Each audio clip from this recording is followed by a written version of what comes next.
আসসালামু আলাইকুম। বাংলাদেশ বেতার গোপালগঞ্জ। খবর পড়ছি রবিউল ওহাব। পবিত্র ঈদে মিলাদুন্নবী উপলক্ষে ফরিদপুরে আলোচনা সভা, পুরস্কার বিতরণ ও দোয়া মাহফিল অনুষ্ঠিত হয়েছে। ইসলামিক ফাউন্ডেশন ফরিদপুর শাখার আয়োজনে এবং জেলা প্রশাসনের সহযোগিতায় এ অনুষ্ঠানের আয়োজন করা হয়। আজ সকাল ১১টায় ফরিদপুর জেলা মডেল মসজিদ ও ইসলামিক সাংস্কৃতিক কেন্দ্রের মিলনায়তনে এ উপলক্ষে আলোচনা সভা অনুষ্ঠিত হয়। এতে সভাপতিত্ব করেন ইসলামিক ফাউন্ডেশনের ফরিদপুর শাখার উপপরিচালক মোহাম্মদ ইয়াসিন মোল্লা। প্রধান অতিথি ছিলেন জেলা প্রশাসক মাজহারুল ইসলাম। আলোচনা সভায় মহানবী হজরত মোহাম্মদ সাল্লাল্লাহু আলাইহি ওয়াসাল্লামের জীবন, কর্ম, আদর্শ ও মানবতার কল্যাণে তাঁর অবদানের বিভিন্ন দিক তুলে ধরেন বক্তারা। তাঁর আদর্শ অনুসরণ করে জীবন পরিচালনারও আহ্বান জানান তারা। পরে বিভিন্ন প্রতিযোগিতায় বিজয়ীদের মধ্যে পুরস্কার বিতরণ করা হয়। শেষে দেশ, জাতি ও মুসলিম উম্মার শান্তি, সমৃদ্ধি ও কল্যাণ কামনা করে বিশেষ দোয়া ও মোনাজাত করা হয়। নড়াইলের নানা কর্মসূচির মধ্য দিয়ে যথাযথ মর্যাদায় পবিত্র ঈদ মিলাদুন্নবী পালিত হচ্ছে। এ উপলক্ষে জেলার বিভিন্ন শিক্ষা প্রতিষ্ঠান, মাদ্রাসা ও মসজিদে মহানবী হজরত মোহাম্মদ সাল্লাল্লাহু আলাইহি ওয়াসাল্লামের জীবন ও আদর্শ নিয়ে আলোচনা, রচনা প্রতিযোগিতা, হামদ ও নাত পরিবেশন সহ বিভিন্ন আয়োজন করা হয়েছে। আজ বেলা ১১টায় লোহাগড়া লক্ষ্মীপাশা আদর্শ বিদ্যালয়ে ঈদে মিলাদুন্নবী উপলক্ষে আলোচনা সভা অনুষ্ঠিত হয়। এতে শিক্ষক, শিক্ষার্থী ও অভিভাবকরা অংশ নেন। এছাড়া লোহাগড়া সরকারি পাইলট উচ্চ বিদ্যালয়ে আলোচনা সভা ও দোয়া মাহফিল অনুষ্ঠিত হয়েছে। লোহাগড়া সরকারি আদর্শ কলেজে অধ্যক্ষ প্রফেসর মোহাম্মদ রেহবার দারাজ সাগরের সভাপতিত্বে আলোচনা সভা ও দোয়া মাহফিল অনুষ্ঠিত হয়। বিভিন্ন প্রতিযোগিতা শেষে বিজয়ীদের মধ্যে পুরস্কার বিতরণ করা হয়। পাশাপাশি জেলার বিভিন্ন মসজিদ ও পাড়া মহল্লায়ও নানা কর্মসূচির মধ্য দিয়ে দিবসটি পালন করা হয়। ভুটানের রাজা জিগমে খেসার নাগমে ওয়াংচুককে আজ ভোরে ঢাকার হজরত শাহজালাল আন্তর্জাতিক বিমানবন্দরে স্বাগত জানিয়েছেন রাষ্ট্রপতি মির্জা ফখরুল ইসলাম আলমগীর।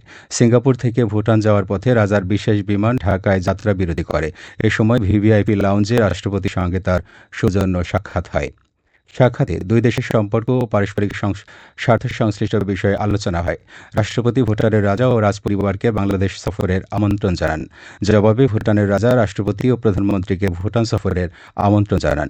রাষ্ট্রপতি বলেন, বাংলাদেশ ও ভুটানের মধ্যে গভীর ও ঐতিহাসিক সম্পর্ক রয়েছে। ১৯৭১ সালের ৬ ডিসেম্বর বাংলাদেশকে স্বীকৃতি দেওয়া বিশ্বের প্রথম দেশ ছিল ভুটান। ভুটানের রাজা শিক্ষা, বাণিজ্য ও বিনিয়োগে সহযোগিতা বাড়ানোর উপর গুরুত্ব দেন। তিনি তার গেলেফু মাইন্ডফুলনেস সিটি প্রকল্পে বাংলাদেশের সহযোগিতা কামনা করেন। রাষ্ট্রপতি বলেন, পারস্পরিক কল্যাণ ও টেকসই উন্নয়নে বাংলাদেশ ভুটানের সঙ্গে ঘনিষ্ঠভাবে কাজ করতে প্রস্তুত। পরে সকাল ৬:৩০টার দিকে ভুটানের উদ্দেশ্যে ঢাকা ত্যাগ করে রাজার বিশেষ বিমান। ফরিদপুরের সদরপুরে ২২ রাশিতে জাকের পার্টির ৩৭তম প্রতিষ্ঠাবার্ষিকী উপলক্ষে ইসলামী সম্মেলন অনুষ্ঠিত হয়েছে। আজ সকালে বিশ্ব জাকের মঞ্জিলে লক্ষাধিক নেতাকর্মী ও সমর্থকের উপস্থিতিতে পবিত্র কোরআন তেলাওয়াত ও দরুদ শরীফ পাঠের মধ্য দিয়ে সম্মেলনের আনুষ্ঠানিকতা শুরু হয়। এর আগে ফজর, ফাতিহা শরীফ পাঠ এবং জাকের পার্টির প্রতিষ্ঠাতা হজরত মাওলানা খাজা ফরিদপুরি রহমতুল্লাহি আলাইহি সাহেবের মাজার জিয়ারতের মাধ্যমে কেন্দ্রীয় কর্মসূচি শুরু হয়। পরে জাতীয় ও দলীয় পতাকা উত্তোলন এবং শান্তির প্রতীক পায়রা ও বেলুন উড়িয়ে প্রতিষ্ঠাবার্ষিকীর উদ্বোধন করা হয়। এ সময় পার্টির চেয়ারম্যান মোস্তফা আমির ফয়সাল নেতাকর্মীদের উদ্দেশ্যে নির্দেশনামূলক বক্তব্য দেন। তিনি বলেন, দেশ নিয়ে গভীর ষড়যন্ত্র চলছে। এই ষড়যন্ত্র মোকাবেলায় দলমত নির্বিশেষে সবাইকে ঐক্যবদ্ধ হতে হবে।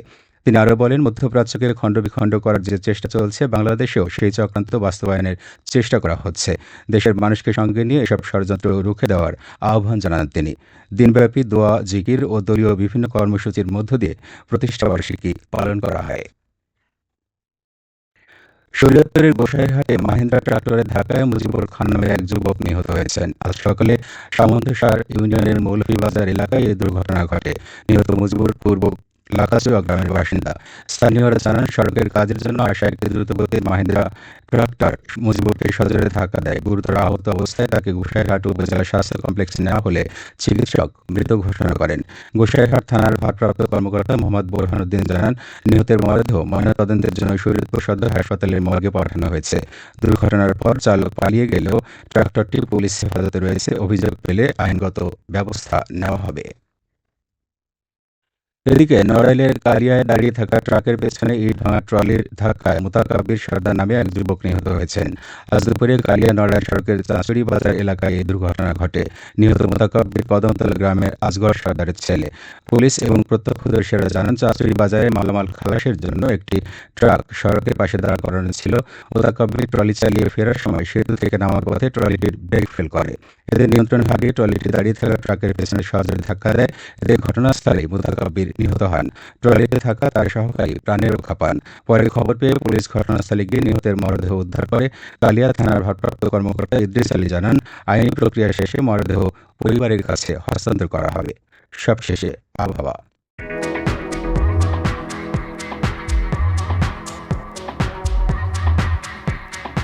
আজ রাত ১টা পর্যন্ত আবহাওয়ার পূর্বাভাসে বলা হয়েছে, দেশের অভ্যন্তরীণ নদীবন্দরসমূহের জন্য কোনো সতর্কবার্তা নেই এবং কোনো সংকেতও দেখাতে হবে না।